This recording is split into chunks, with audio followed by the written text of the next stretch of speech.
Ladies and gentlemen, welcome back to the analysis of YOLENO TV. I hope you're well from wherever you're watching this channel. Now, the Vice President of Tanzania, and I'm talking about Emmanuel Nchimbi, did share a statement which we shared in our previous analysis concerning what President SULUHU intends to do by initiating a process of reconciliation aimed at fostering peace and unity across the nation. So in our previous analysis, we were wondering how this was going to be actualized, whereas we know very well that the political prisoners are still being held by the government. It was something that many have termed as a case of too little, too late. And if I may take you briefly to what Nchimbi said. He said, Serikali ya Rais Samia Suluhu Hassan imechukua hatua za kurejesha utangamano katika nchi yetu, ambao sasa nchi yetu ni shwari na kila mtu anafuata utawala wa sheria. Lakini it is President Samia Suluhu Hassan's intention to ensure that we bring a process of reconciliation so that even the majority, or rather the minority, can be heard, building a nation of peace, unity, stability that continues to serve as a model for Africa and the world. That was a sign of a president almost giving up. He has seen that the international community, international observers, have given a negative scorecard on her nation. Now, talking about a negative scorecard, I'd like us to focus on SADC. And I will shift my focus on Cyril Ramaphosa.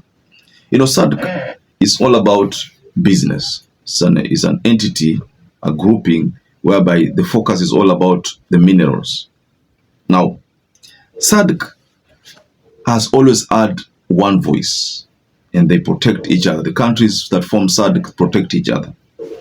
Now, there's a call here for Cyril Ramaphosa to probably be someone who's going to be like a peacemaker. But Cyril Ramaphosa has given this whole thing a deaf ear. Reason being, the SADC observers were mistreated in Tanzania during the election. Remember the statement that came from SADC observers. Their passports taken, they are forced to delete videos, delete evidences. So, whereas there is a lot of finance that has been used to finance them to go and conduct the mission, the observer mission, but then the Tanzanian authority delete all the videos, photos, and then everything. This was not going to sit well with SADC. Based on Vice President Nchimbi's statement, it's as if SADC have totally ignored Tanzania.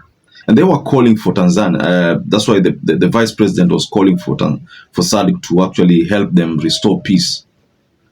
Honestly speaking, it's not easy to restore peace right now when Samia Suluhu is still the president.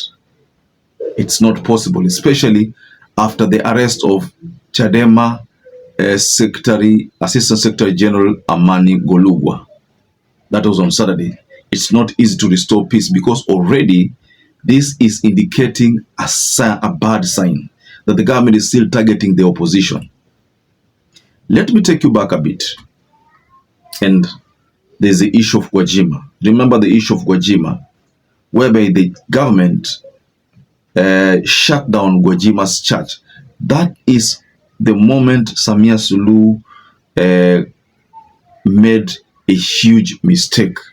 I looked at that scenario where Samia Suluhu shut down Gwajima's church because of different reasons, and we know Gwajima was still part of CCM, and Gwajima's church was shut down because he had voiced his opposition on abductions, why people are disappearing, how East African citizens were being mistreated in Tanzania. He had voiced his opposition on those kind of mistreatments. That is the main reason why the government came out guns blazing and on Chadema, on Gwajima, and Gwajima's church was not operational anymore.